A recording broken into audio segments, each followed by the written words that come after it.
Comenzamos ahora la segunda parte en el desarrollo de la unidad número 9 de extinción de las obligaciones con el tema de pago por consignación.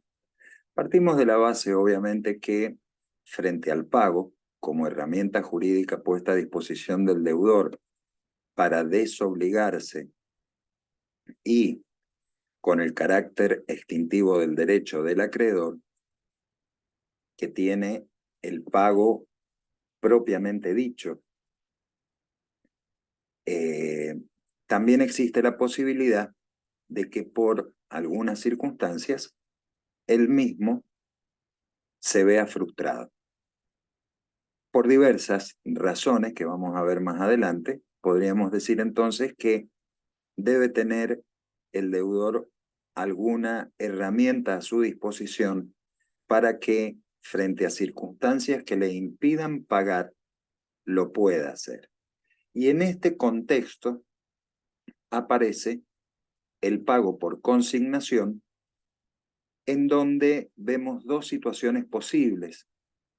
La primera, colocada en la parte derecha de la imagen, es la judicial. La segunda, la extrajudicial, como novedad en el Código Civil y Comercial. Novedad en el sentido de que está incorporada formalmente, pero que ya la jurisprudencia y la doctrina la habían estudiado y aplicado desde la actividad de nuestra práctica profesional, ¿no es cierto? La consignación extrajudicial la había practicado a lo largo de muchos años. Entonces, la incorporación en el Código Civil era simplemente una cuestión formal de incorporar una práctica que ya se venía realizando en nuestro país desde décadas anteriores. Bueno, el pago por consignación, evidentemente, es un pago excepcional y tiene su fundamento en que el deudor se encuentra coartado en el ejercicio de su derecho de pago, está limitado, es de carácter facultativo u opcional, y podríamos decir que el otro rasgo tipificador, ¿no es cierto?, es que en la actualidad, en nuestro derecho, puede tanto ser judicial como extrajudicial. Mientras que en el Código Civil, tanto el de Vélez como el Código Civil, consecuencia de la reforma integral de la Ley 17.711, el proceso que se reconocía legalmente era únicamente el contencioso. Bueno, es un mecanismo o procedimiento judicial o extrajudicial que le permite al deudor efectivizar el derecho a pagar sin la voluntad concurrente del acreedor. Entonces, podríamos decir o podríamos preguntarnos, ¿cuándo procede en sede judicial? La respuesta la tenemos en el propio código y se daría en distintas situaciones. Primero, cuando el acreedor ha sido constituido en mora. Segundo, cuando hay incertidumbre sobre la persona del acreedor. Tercero, cuando el deudor no puede realizar un pago seguro y válido por una causa que no le es imputable. Entonces, nosotros acá tenemos, bueno, y obviamente hay que tener en cuenta que para que la consignación sea idónea, ¿verdad?, debe cumplir los mismos requisitos que tiene el pago. Si analizamos las situaciones que se han propuesto, que se enuncian, cuando nosotros hablamos del acreedor constituido en mora, estamos haciendo referencia a la situación del acreedor que incurre en mora cuando el deudor efectúa una oferta de pago de conformidad con el artículo 867, es decir, cumpliendo con todos los requisitos para el pago total y liberatorio, y sin embargo, el acreedor se rehúsa injustificadamente a recibirlo. Frente a esta situación, o mejor dicho, como consecuencia de esta situación, se lo está forzando al deudor a incumplir, razón por la que la ley permite la consignación judicial o extrajudicial. Segunda situación, incertidumbre sobre la persona del acreedor. El acreedor que no suministra documento que acredite su identidad, pero invoca su calidad. Frente a esta situación de peligro, porque el que paga mal paga dos veces, perfectamente el deudor puede hacer la consignación judicial del pago. Tercera situación, el deudor que no puede realizar un pago seguro y válido por causa que no le es imputable. El acreedor le informa que ha perdido el título de crédito y entonces el deudor se puede ver expuesto a pagar a quien en realidad tenga la posesión del mismo. Nuevamente acá, si el deudor le pagara al acreedor que ha manifestado haber perdido el título y después se presenta al cobro quien tiene la posesión del título, va a pagar dos veces. Y finalmente, el deudor moroso, hay que tener presente que la mora no excluye la posibilidad de poder recurrir al pago por consignación, y los requisitos que son necesarios para que en los contextos expresados en esta imagen pueda hacerse efectivo son justamente el de capacidad, identidad, integridad, puntualidad y localización. Bueno, continuamos ahora con la consignación judicial y las reglas a las que la misma debe someterse. El artículo 906, ¿no es cierto?, es el que establece las reglas. Acá tenemos diversas situaciones de consignación que son bastante sencillas de aprender. Simplemente recuerden situaciones de orden práctico que les van a permitir recordar estas reglas. Por ejemplo, si de lo que estamos hablando es de una suma de dinero, se requiere un depósito a la orden del juez interviniente. Si lo que se debe es una cosa indeterminada a elección del acreedor y este es moroso en la elección, entonces, una vez vencido el término del emplazamiento judicial que le han hecho al acreedor para que elija, el juez lo autoriza al deudor a realizar justamente la elección. Y finalmente, cuando las cosas que se deben son de conservación dispendiosa, es decir, generan gastos excesivos. Por eso la imagen inferior derecha se muestran frutas que requieren justamente todo un proceso especial para mantenerlas, ¿no es cierto?, y que no entren en descomposición. Entonces, en este caso, el juez puede autorizar la venta a través de una subasta y ordenar el depósito del realizado de la subasta, del producido de la subasta, a la orden del acreedor, del precio que se obtenga, a la orden del acreedor. La consignación judicial, entonces, como nosotros vemos acá en este cuadro, obedece distintas alternativas, porque primero tenemos que tener presente que la consignación, para que sea idónea como extintiva de la obligación, debe cumplir con los requisitos del pago de identidad, integridad, locación, puntualidad, capacidad y eventualmente, si procediera, propiedad de la cosa. Cuando nosotros hablamos de la forma, hemos expresado ya cuando se refiere, por ejemplo, al depósito de sumas de dinero, a la situación de cosas indeterminadas, que las debe elegir el acreedor, y a la situación de cosas debidas cuya conservación generan gastos excesivos. Entonces, bueno, acá, ¿verdad?, se debe tener en cuenta esas realidades para para poder consignar.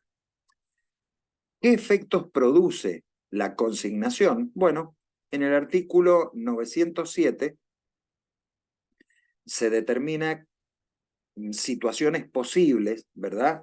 Que son la de la consignación judicial no impugnada por el acreedor o declarada válida por reunir todos los requisitos del pago, extingue la deuda en el día en que o a partir del día en que se notifica la demanda al acreedor. Si la consignación fuera defectuosa, que es otra posibilidad, y el deudor subsana ulteriormente los defectos que la misma tenía, entonces la extinción ahora se va a producir en el momento de la notificación de la sentencia que admitió el pago por consignación después de haberse subsanado los defectos que la consignación originariamente tenía al momento de plantearla judicialmente. Muy bien. El deudor moroso puede consignar, es decir, el pago tardío o la mora del deudor no excluye el pago por consignación, por ser justamente un pago tardío, entonces va a incluir otros aditamentos, que son los accesorios devengados hasta la consignación. Esos accesorios, léase intereses. Y finalmente, ante la situación de desistimiento, ¿verdad?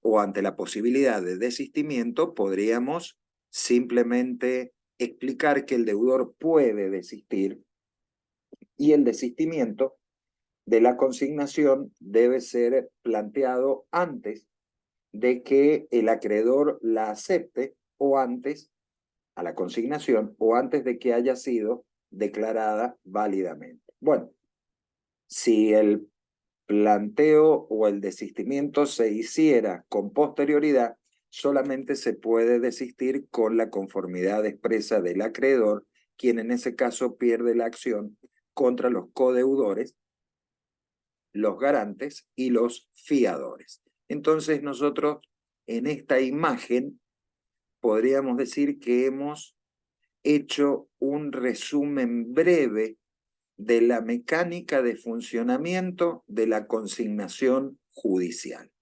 Muy bien. Seguimos adelante ahora con las posibles situaciones de las que ya habíamos hablado antes, que son las situaciones, primero, de que la consignación no sea impugnada o que sea declarada válida desde el día en que se notifique la demanda, lo hemos visto en el cuadro del recién, y cuando la consignación es defectuosa y ulteriormente se sanean los defectos en el momento en el que la sentencia judicial admite esa consignación. Esto que estamos viendo acá es el desarrollo, es la presentación, perdón, de las normas legales de lo que estamos viendo como efectos de la consignación judicial, para que le quede claro al alumno. Consignación extrajudicial. Si nosotros recordamos lo que hemos visto recién en materia de consignación judicial, podemos decir, se pueden consignar las obligaciones de dar, podría ser una cosa, podría ser una suma de dinero, pero cuando nosotros hablamos de la consignación extrajudicial, solamente procede en el caso de las obligaciones de dar suma de dinero y la opción del pago por consignación extrajudicial o notarial sería el equivalente a entregar el pago, ponerlo a disposición del juez, nada más que ahora lo ponemos a disposición del notario. ¿Cuáles serían los pasos que debemos seguir? Primero, la notificación previa al acreedor en forma fehaciente, estableciendo el día, hora y lugar en el que va a ser efectuado el depósito. Segundo, efectuar el depósito con los intereses devengados hasta el día del depósito. Y podríamos decir, tercero, este depósito debe ser notificado fehacientemente al acreedor por parte del escribano dentro de las 48 horas de que ha sido realizado. Y si es imposible practicar la notificación, entonces el deudor, es decir, sería el caso en que no se lo encuentra el acreedor, el deudor puede consignar judicialmente.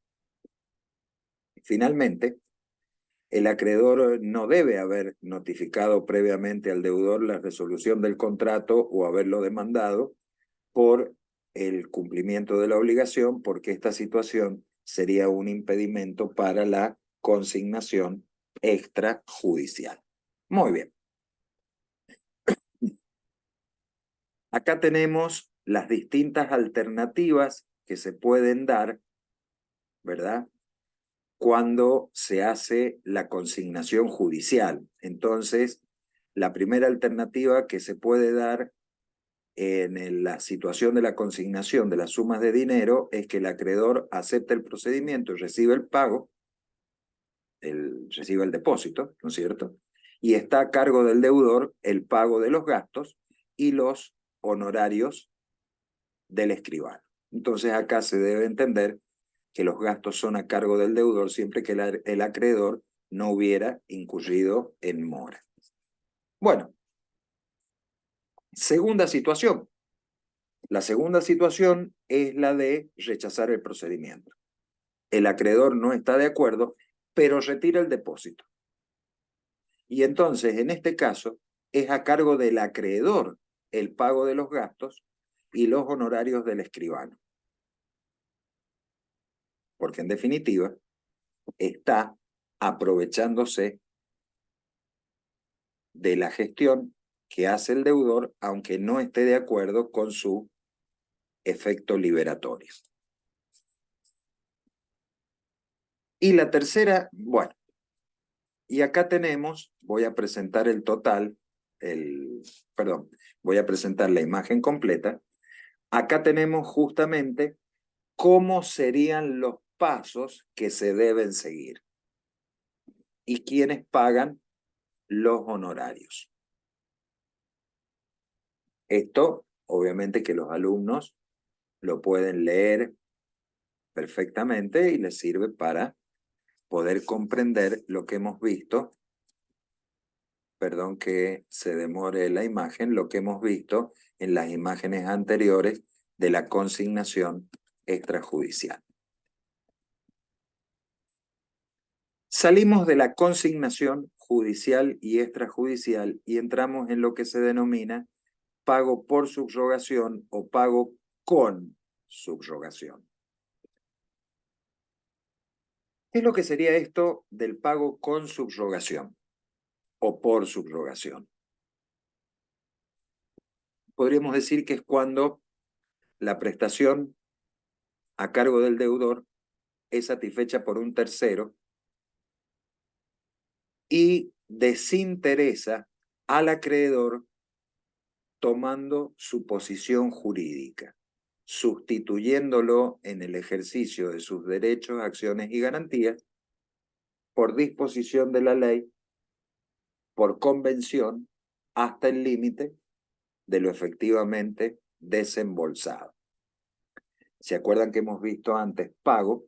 ¿Quién debe pagar? El deudor, pero aparecía en el artículo 881 y 882 la situación del tercero no interesado, o tercero propiamente dicho, y el tercero interesado. Bueno, quien paga por el deudor extingue la obligación del acreedor, pero no extingue la deuda del deudor. Y se coloca en la situación jurídica del acreedor, con lo que subrogarse significa sustituir, colocarse en la situación de.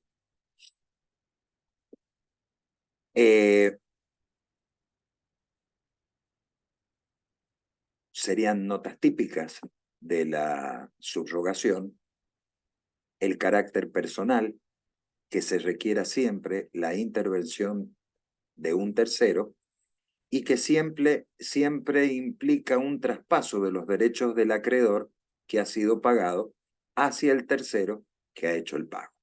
Bueno, tipos de subrogación.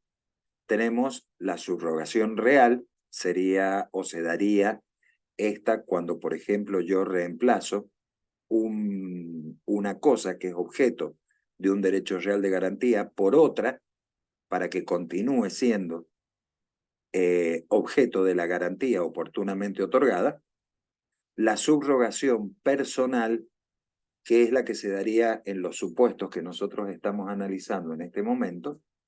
Y la tercera, la acción subrogatoria, cuando el acreedor se coloca en la situación jurídica de su deudor y ejerce los derechos del deudor contra los terceros deudores que el propio deudor no ejerce. No lo hace en nombre propio, sino que lo hace en nombre y en interés del deudor propiamente dicho. ¿Pero por qué lo hace? Porque él tiene un interés en el patrimonio del deudor, entonces busca asegurar o mantener la integridad de ese patrimonio. La mecánica es bastante sencilla. En la relación obligatoria nosotros tenemos un acreedor y un deudor, pero ahora tenemos un tercero y este tercero justamente le paga al acreedor.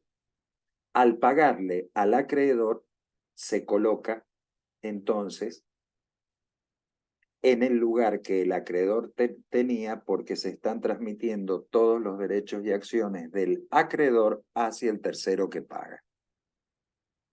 El acreedor satisface su derecho, sin embargo, la deuda sigue vigente respecto del deudor, porque ahora el deudor tiene un nuevo acreedor que es el tercero que pagó. Muy bien. Concepto. Hablamos de pago por subrogación o con subrogación cuando estamos hablando de la transmisión por disposición de la ley o por la convención celebrada por los sujetos de la obligación a favor del tercero que paga la deuda de otro, de todos los derechos y acciones que pertenecen al acreedor contra su deudor. Entonces nosotros acá en este gráfico tenemos la situación del deudor y del tercero que ya ha pagado al acreedor y se está colocando en la situación del acreedor. El tercero hace el pago que debió haber hecho el deudor y entonces el tercero ahora está recibiendo los derechos y obligaciones que tenía el acreedor respecto de su deudor. Entonces acá tenemos dos situaciones posibles. La de la subrogación legal, que la prevé el artículo 915, y de la subrogación convencional, que puede ser la subrogación por el acreedor o la subrogación por el deudor. Artículo 916 y 917. Bueno, obviamente, en función de lo que hemos hablado, acá tenemos, en esta imagen, tenemos un resumen del comportamiento de la subrogación. Quien paga sustituye, el tercero está sustituyendo al acreedor y automáticamente esos derechos se mantienen intactos respecto del deudor. Subrogación legal, artículo 915. ¿En qué caso funciona? Bueno, la subrogación legal tiene lugar a favor del que paga una deuda a la que estaba obligado con otros o por otros. Con otros o por otros. Por ejemplo, yo soy codeudor solidario frente a XX. y los otros 2 codeudores solidarios, en total, los 3 le debíamos a nuestro acreedor 60.000 pesos. Es nuestro acreedor, XX, el que ha decidido cobrarme a mí. Obviamente que yo tengo una acción de repetición contra el resto de los codeudores, los otros 2 codeudores, y entonces en este caso yo me estoy colocando en la situación del acreedor. Otra situación, la situación, les mencionaba recién la del 881, la situación del tercero interesado o no, que paga con asentimiento del deudor o en caso de ignorancia. Esta situación que se está previendo, si no me falla la memoria, es la del 883.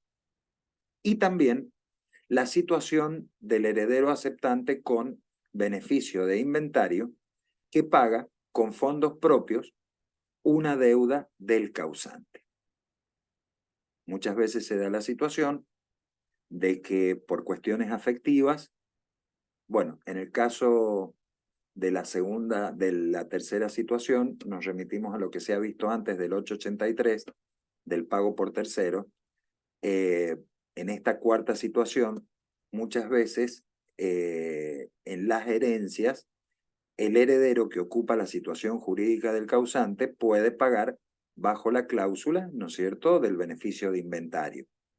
Lo que no implica que por situaciones de orden afectivo o por motivaciones personales, el heredero pague con bienes propios deudas dejadas por el causante. Y en este caso está pagando por otro. No está pagando con los bienes de la sucesión, sino con bienes propios. Bueno, acá tenemos distintas situaciones de lo que hemos mencionado. Entonces, por una cuestión de tiempo, no hace falta que las leamos. Son las mismas que hemos estado desarrollando recién. Vamos a pasar ahora a la subrogación convencional, artículo 916 y 917. Subrogación convencional por el acreedor y subrogación convencional por el deudor. El acreedor puede subrogar en sus derechos al tercero que paga. Primera situación. Segunda situación. Subrogación convencional por el deudor. El deudor que paga al acreedor con fondos de terceros, no con fondos propios, sino con fondos de terceros, puede subrogar al prestamista para que tenga los efectos previstos en la norma. Entonces es necesario que tanto el préstamo como el pago consignen o consten en instrumentos de fecha anterior y que el recibo conste que los fondos pertenecen al subrogado, es decir, al prestamista, y en el instrumento del préstamo se debe constar, debe dejarse constancia que ese dinero, con ese dinero se cumple el pago de la obligación del deudor. Bueno, acá volvemos, ¿verdad?, a las situaciones que hemos explicado recién, así que no las vamos a repetir y vamos a empezar con los efectos. 9.18. El pago por subrogación, esto es fácil intuirlo, darse cuenta, le transmite al tercero los derechos y acciones del acreedor y los accesorios del crédito. El tercero subrogante mantiene obviamente las acciones contra los coobligados, los fiadores y garantes personales y reales, y los privilegios y el derecho de retención si existiera. Es decir, el tercero que paga ocupa la situación jurídica que tenía el acreedor.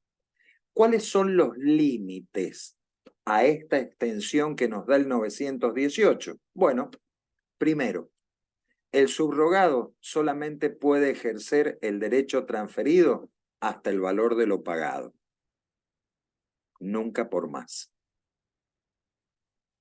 Primera limitación.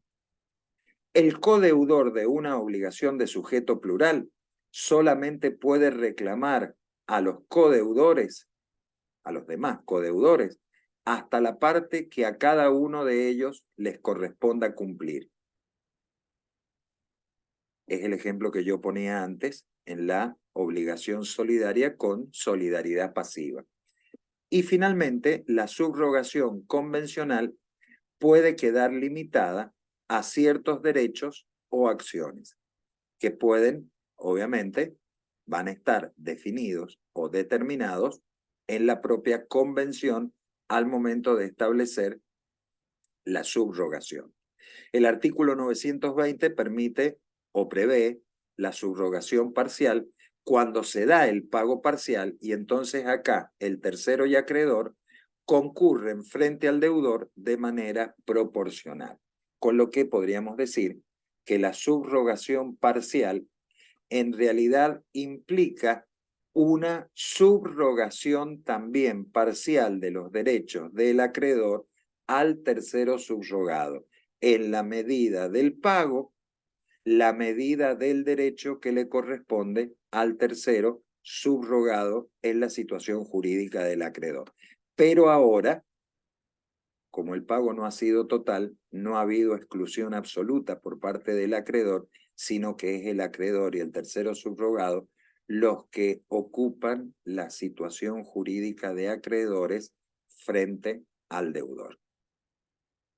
Uno por el saldo de lo que le están debiendo, el acreedor, el otro por lo que pagó al acreedor y que ahora le sigue debiendo el deudor. Compensación.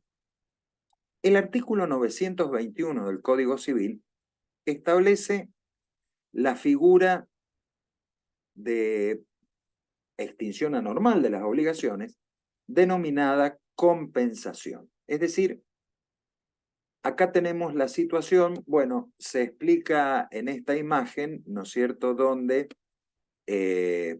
hay dos mujeres y para que podamos hablar de compensación, se tienen que tener en cuenta que deben haber recíprocamente acreencias y deudas entre los que compensan. Cualquiera sea la causa de una y la causa de la otra, lo importante es que las obligaciones a compensar sean homogéneas. Entonces, si nosotros vemos estas dos figuras que son bastante explicativas, ¿no es cierto?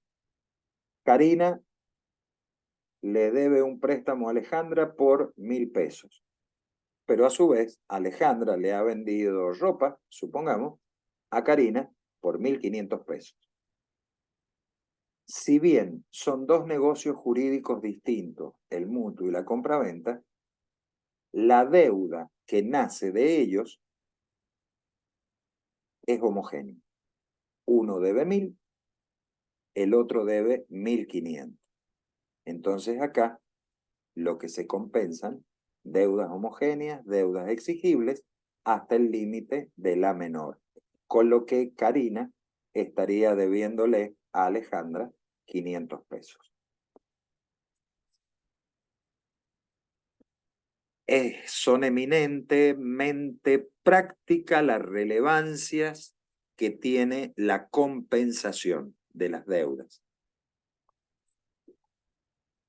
Porque en realidad permite de una manera eficaz la cancelación de deudas, es un escudo procesal porque yo que estoy pagando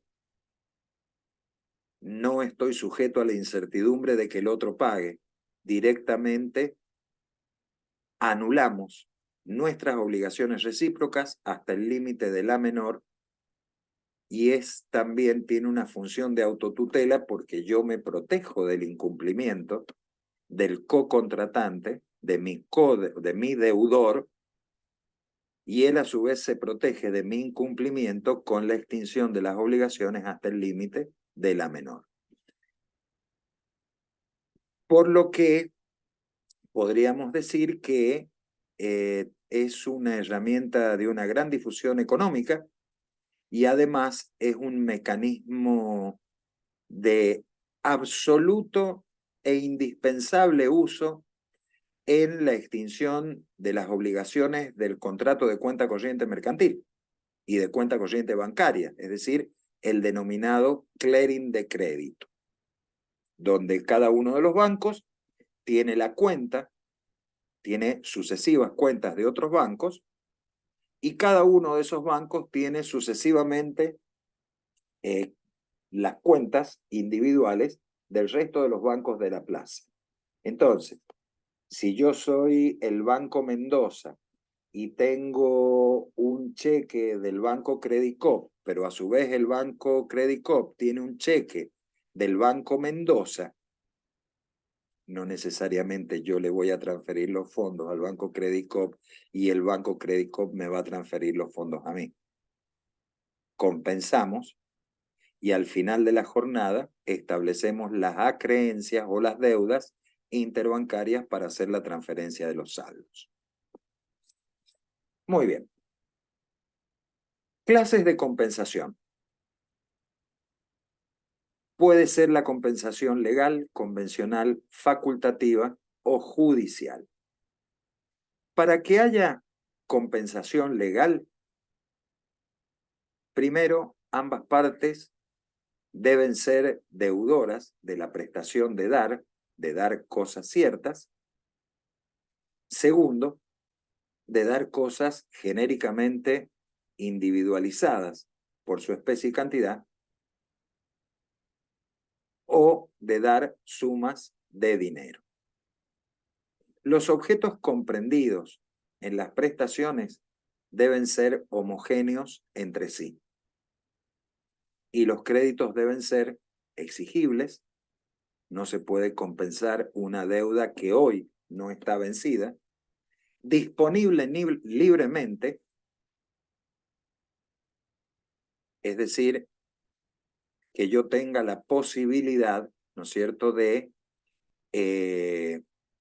poder iniciar la ejecución, salvo las situaciones en las que yo no tengo esa libre disponibilidad, que son las que menciona acá el artículo 930. El artículo 930 básicamente lo que determina son las obligaciones no compensables, por ejemplo, en el caso de las deudas alimentarias, de las obligaciones de hacer y de no hacer, la obligación de pagar daños e intereses por no restituir la cosa al propietario legítimo, ¿no es cierto?, o poseedor legítimo que fue desalojado, las deudas que el legatario tenga por causa, que tenga con el causante.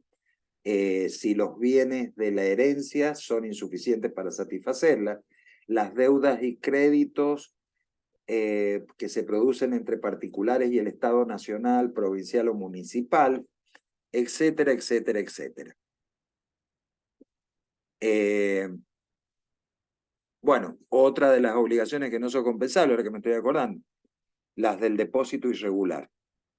Es decir, cuando yo entrego una suma de dinero al banco, por ejemplo, esa suma de dinero, en realidad el banco está recibiendo la propiedad, con lo que, porque es una cosa consumible, es decir, una cosa no solamente fungible, es un género identificado por su especie y cantidad, sino que además es consumible, con lo que estoy transfiriendo la propiedad. Bueno, acá tenemos lo que yo recién en el esfuerzo de memoria les presentaba, que son las obligaciones no compensables, deudas por alimentos. Bueno, y ustedes ya después lo leen porque en realidad hemos visto todas las situaciones, ¿verdad?, que se presentan. Después tenemos los efectos de la compensación legal, es que una vez opuesta, la compensación legal produce sus efectos a partir del momento en que ambas deudas recíprocas existen en condiciones de ser compensadas, aunque el crédito no sea líquido o fuera impugnado por el deudor. No sé, vamos al ejemplo que está al pie de la imagen. Juan le debe a Pedro 10.000 pesos en concepto de precio por la compra de un bien. Pedro, en este caso, es el acreedor y a Pedro le están debiendo 10.000 pesos porque Pedro entregó un bien. Pero a su vez, Pedro le debe a Juan una indemnización de daños y perjuicios que no está cuantificada.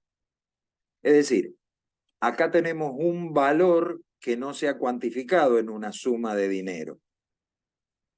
Y desde el momento en que comienzan a coexistir ambas obligaciones, aun cuando las mismas no sean de idéntica naturaleza, van a poder ser compensadas a partir del momento de que la indemnización de daños y perjuicios deje de ser un valor y se cuantifique en una suma de dinero. Entonces, a partir de ese momento, Pedro va a poder compensar parte de lo que él le debe a Juan con los 10.000 pesos que Juan le debía. Muy bien. Clases de compensación. Acá comenzaríamos ahora con el análisis de la fianza y la compensación legal. Estamos siempre en el ámbito de la compensación legal y tenemos la situación de la fianza. Esta es una situación práctica que se describe con muy pocas palabras y con dos conceptos muy claros. Primero vamos a leer la norma y después vamos a hacer un pequeño comentario para que quede clarificada la norma. El artículo 925 dice que el fiador puede oponer la compensación de lo que el acreedor le deba a él o al deudor principal. Pero el deudor principal, no puede oponer al acreedor la compensación de su deuda con la deuda del acreedor al fiador. Entonces, vamos a poner el caso de que A debe a 1.000 pesos. D no le puede oponer, el deudor no le puede oponer a A la compensación del crédito que él tiene o que tiene F en contra de A.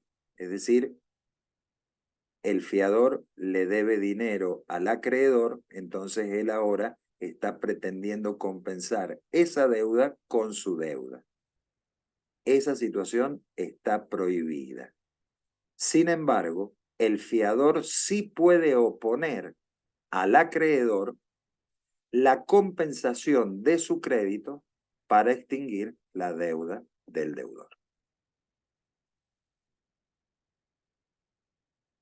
Léanlo viendo las imágenes y van a ver que las dos situaciones son muy sencillas. Compensación facultativa.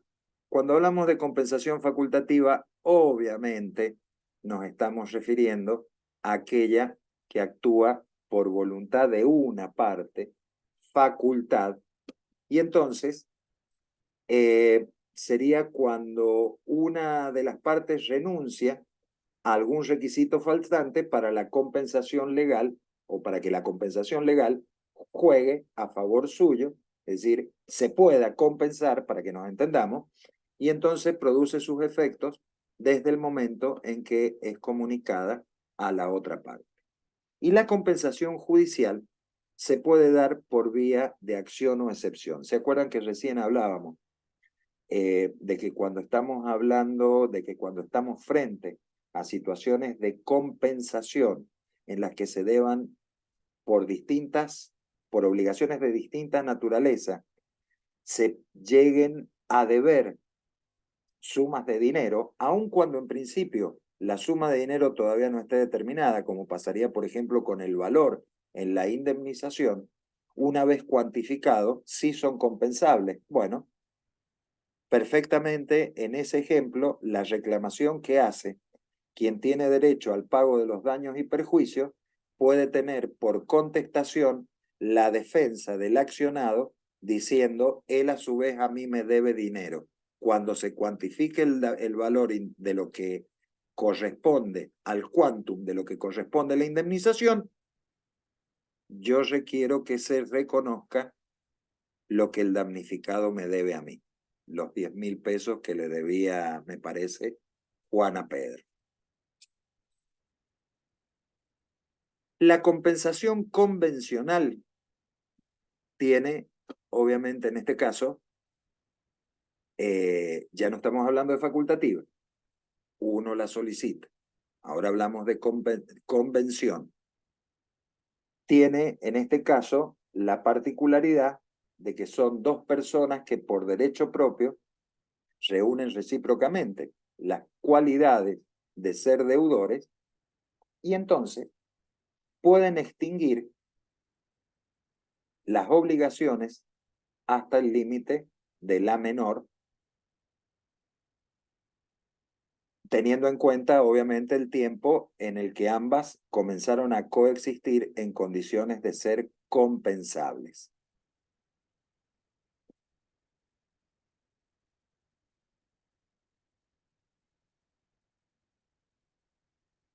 Acá debemos recordar que la compensación puede ser excluida convencionalmente. Es decir, esta situación de convencionalidad de la compensación, yo la puedo excluir expresamente en el título constitutivo de la obligación. Salimos de la compensación y entramos en la novación, otra forma de extinción de las obligaciones. La palabra novación viene del latín novare, significa renovar, y si nosotros vemos obligación 1, flecha, novación, obligación 2, y aparece una distinta tipografía de letra para significar que es una obligación distinta. En la novación, como forma de extinción anormal de las obligaciones, lo que yo estoy haciendo es la sustitución de una obligación preexistente por una nueva, mediante la modificación o transformación de la originaria en alguno de los elementos constitutivos de ella. Entonces, la novación no es otra cosa que la extinción de una obligación por la creación de otra nueva destinada a reemplazarla. Yo con la nueva obligación estoy reemplazando la obligación anterior. ¿Cuál es la utilidad de la novación? Bueno, permite primero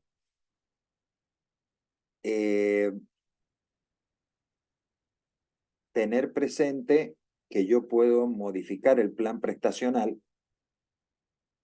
Segundo, que puedo ajustarlo o que puedo eventualmente modificar el comportamiento de ese plan prestacional. Por ejemplo, que la locación del bien en algún momento por un acuerdo novatorio se transforme en una compraventa de ese bien. Entonces, en ese caso, estamos novando las obligaciones que tenía el locatario en cuanto a que ejercía el uso y goce de la cosa por un tiempo determinado y a cambio de un canon. Ahora este locatario se transforma en comprador y al ser comprador, entonces tiene obligaciones que son distintas. En este caso, la obligación de pagar el precio.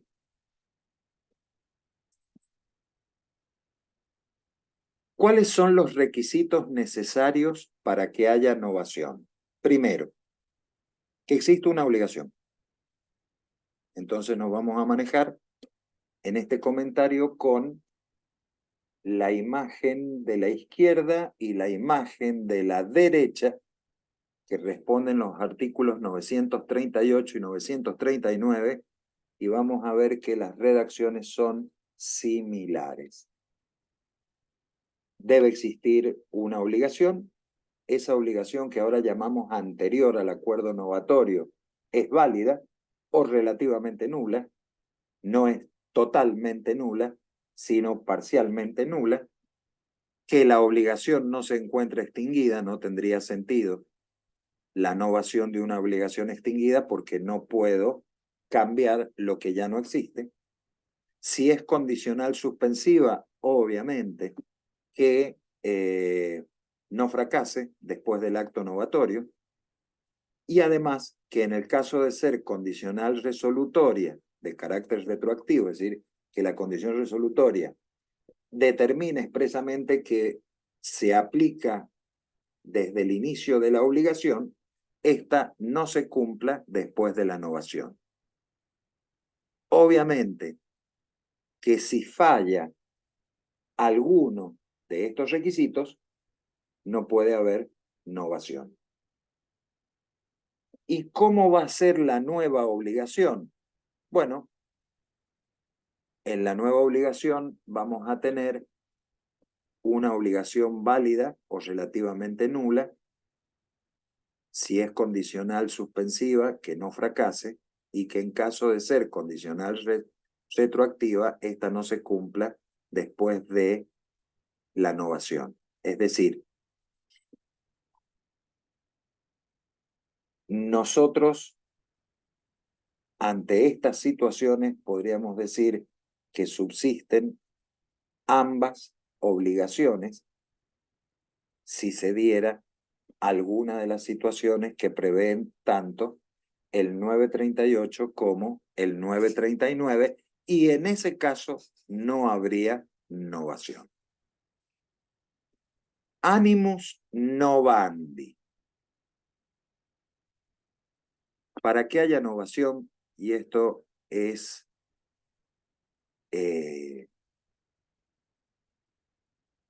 enfático al momento de expresarlo o de analizarlo, para que haya novación debe haber voluntad de novar.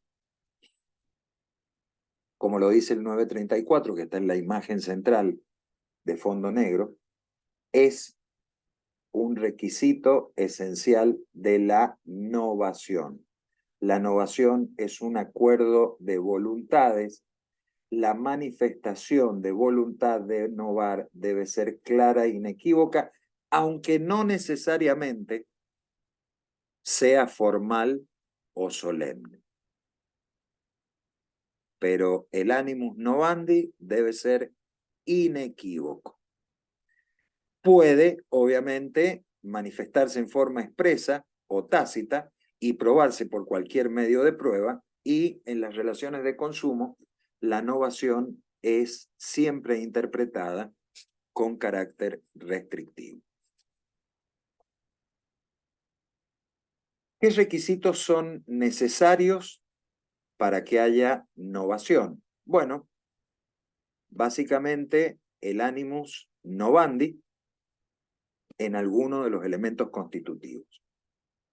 Sin embargo, el artículo 935 nos dice las modificaciones que no importan novación, como es, por ejemplo, la entrega de documentos suscriptos por el deudor en pago de la deuda, y en general cualquier modificación accesoria de la obligación primitiva. No existe novación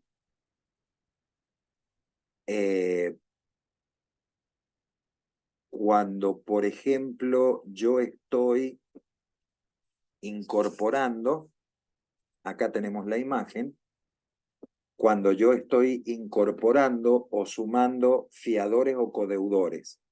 Y podríamos decir, bueno, pero en realidad hay una novación subjetiva, porque antes el deudor era A y ahora el deudor es A y B. O antes el deudor era A y ahora es A más el fiador tal y tal. No, no hay novación. Segundo, cuando yo transfiero el crédito, pero en realidad no hay animus novandi, no hay innovación. O tercero, no existe innovación cuando yo, por ejemplo, soy un tercero que asume la obligación del deudor y la paga. No hay en realidad ahí acuerdo novatorio, porque en realidad lo que no existe es animus novandi que sea expresado, o sea, que sea manifestado de modo expreso o de modo tácito. Bueno, tampoco podríamos decir que hay innovación, por ejemplo, cuando hay aumento o reducción de la prestación adeudada. La prestación sigue existiendo, aunque quizás el contenido económico disminuya o aumente. O cuando se divide el pago en cuotas, o se cambia el plazo del pago, o se cambia el lugar del pago. Las reglas no son de carácter absoluto, con lo que puede haber modificaciones relevantes en los elementos esenciales de la obligación y no existir animus novandi. O puede tratarse de modificaciones no sustanciales de la obligación y existir animus novandi.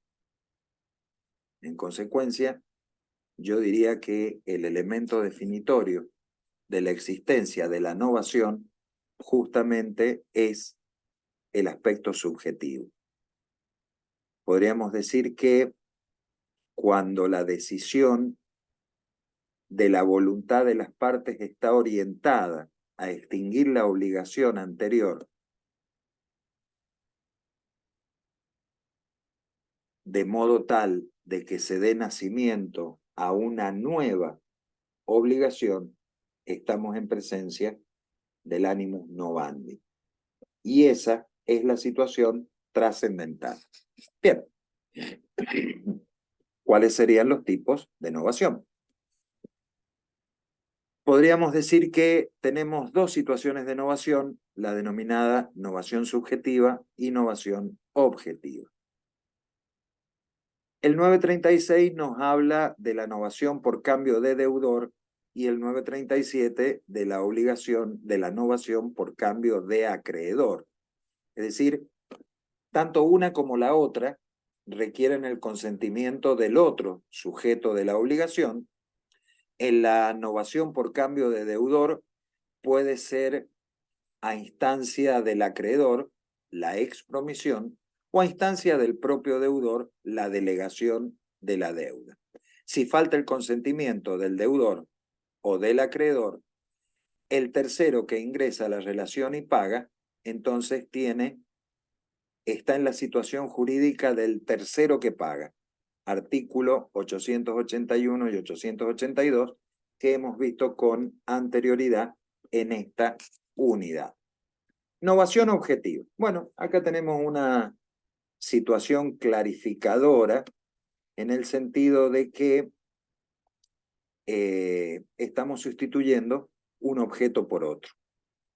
A diferencia de lo que ocurre con la novación subjetiva, ¿no es cierto? El Código Civil no tiene disposiciones especiales respecto de la novación objetiva. Por ejemplo, la obligación de construir una vivienda, se modifica por la obligación de hacer la venta de una vivienda ya terminada. O, por ejemplo, cuando ante la imposibilidad del vendedor de entregar la cosa determinada, por el acuerdo novatorio, se determina que se va a entregar otra cosa distinta.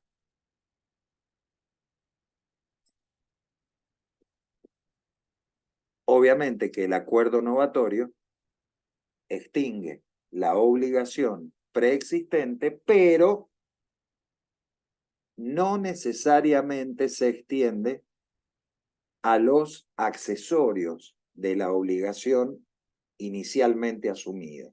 Es decir, en el acuerdo novatorio, cuando hablamos de la novación objetiva, se pueden mantener las garantías originariamente prestadas en el acuerdo de voluntades si ahora expresamente se consigna en el acuerdo novatorio, que esas garantías se mantienen. Novación legal. Hablar de novación legal impone tener presente que esta es una forma que se aplica, una forma de novación, ¿no es cierto? Que se aplica justamente por disposición de la ley. Entonces, la novación legal se produce por imperio de la ley y se daría, por ejemplo, en los casos, supongamos, del artículo 55 de la ley de concurso, conforme a la cual la homologación del acuerdo entre el deudor concursado y los acreedores importa una novación de todas las obligaciones con origen o causa anterior al concurso. Porque originariamente el deudor debía 100 pesos en tal fecha, 500 pesos en tal fecha, todo eso ahora desaparece. Y se están debiendo nuevas obligaciones con los intereses y con todos los accesorios de esas obligaciones a partir de la homologación del concurso. Transacción. Acuerdo transaccional. Bueno, la transacción es en realidad otra forma de extinción de las obligaciones, pero acá es importante tener presente que en la transacción las partes actúan para evitar un litigio y que los derechos son de contenido dudoso o de carácter litigioso. Acá la parte inferior izquierda más o menos grafica lo que estoy diciendo. Más vale un mal arreglo que un buen juicio. Eso lo decía mi abuela. Y un poco es una realidad, porque el acuerdo transaccional en realidad lo que hace es extinguir eventuales relaciones jurídicas en las que suponemos, o las partes, o una de las partes supone que tendría derecho a un determinado quantum económico, después de haberse establecido el derecho a la indemnización por daño, pero que no necesariamente, efectivamente, se vaya a producir. Yo creo que tengo derecho a que me paguen 200.000 pesos de indemnización, la aseguradora entiende algo completamente distinto y entonces la transacción es justamente evitar estas situaciones dudosas o litigiosas llegando a un acuerdo de composición de los intereses entre las partes. Vos creés que son 100.000, yo creo que son 200.000, llegamos, no sé, al punto medio, 150.000. Acá tenemos, a modo de explicación, lo que antes hemos explicado con esto de más vale un mal arreglo que un buen juicio. Las partes se hacen concesiones recíprocas, hay obligaciones litigiosas o dudosas, las partes tienen capacidad. Los derechos pueden ser objeto de transacción, obviamente que hay derechos de orden público que son irrenunciables, el derecho a la vida, por ejemplo, y en la forma en la que se hace el acuerdo transaccional, cuando hablamos de derechos litigiosos, obviamente la presentación de instrumentos, de escritos que se hacen en el expediente y también la posibilidad de arrepentimiento. ¿Cuándo se produce la nulidad del acuerdo transaccional? Bueno, cuando, por ejemplo, el acuerdo transaccional recae sobre una venta que está prohibida, la transacción es nula, porque ya no estamos hablando de un derecho litigioso, sino que estamos hablando de una situación específicamente sancionada por la ley. También cuando se produce por vicios de voluntad, porque en este caso vuelve a aparecer la sanción prevista por la ley en el caso de error, dolo, violencia, simulación o lesión.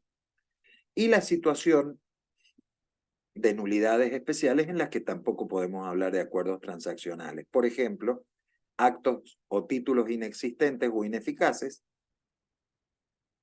la situación de ignorancia de ser titular de un derecho mejor o la ignorancia de ser titular de un derecho reconocido por sentencia firme. Para darles un ejemplo de uno de estos, títulos inexistentes o ineficaces. Yo estoy absolutamente convencido del derecho de propiedad que tengo sobre el inmueble que habito, pero no tengo, a pesar de tener buena fe, no tengo conocimiento de que el titular registral que me transmite el derecho tenía su voluntad viciada por una incapacidad de ejercicio. Supongamos una enfermedad mental no aparente. Efectos de la transacción. Produce los efectos de la cosa juzgada sin necesidad de homologación judicial y el acuerdo transaccional es siempre de interpretación restrictiva. Después de la transacción podríamos decir entonces que los sujetos no pueden arrepentirse ni reabrir la discusión sobre la existencia de la obligación. En este caso, no, al hablar de acuerdo transaccional, excluimos la situación de contralor de la homologación judicial, de control, ¿verdad? De que el acto sea celebrado por personas capaces, etcétera, etcétera, porque justamente, o mejor dicho, la facultad de revisión del acuerdo está fuera del ámbito de la transacción, fuera del ámbito de la homologación judicial. Sin embargo, el juez homologa después de haber comprobado, por ejemplo, la capacidad de las partes. Y entonces, en ese caso, la homologación judicial refuerza la legitimidad del acuerdo y le permite la ejecutabilidad. Porque las partes, por ejemplo, han llegado a un acuerdo que no violan normas de orden público. Puede prescindirse de la homologación judicial si se trata de, si de lo que estamos hablando es de la transacción de derechos litigiosos. Bueno, la respuesta, a mi entender, es que sí. Muy bien. Con lo dicho hasta ahora, terminamos la segunda parte del análisis de la unidad 9 y la tercera parte, o en la tercera parte, comenzaremos con esta imagen, dación en pago.